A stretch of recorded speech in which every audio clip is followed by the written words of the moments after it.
Good day, sir and madam. I am Michelle Tasik. I was born on December 24, 1994. I am 30 years of age. At this time, I am a single parent, blessed with 2 children. My highest educational attainment is high school graduate.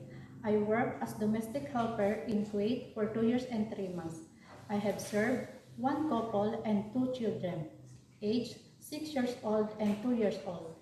My main duty in my previous employer are taking 2 children, and I do cleaning and sanitize all area, washing clothes, ironing, cooking, and also taking the children. And every day, I wake up 7 a.m. until 8 to 9 p.m.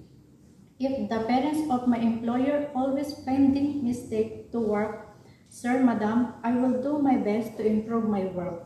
If employer children are very naughty in the house, I don't beat the children, just talk to them nicely, love them, and understand them.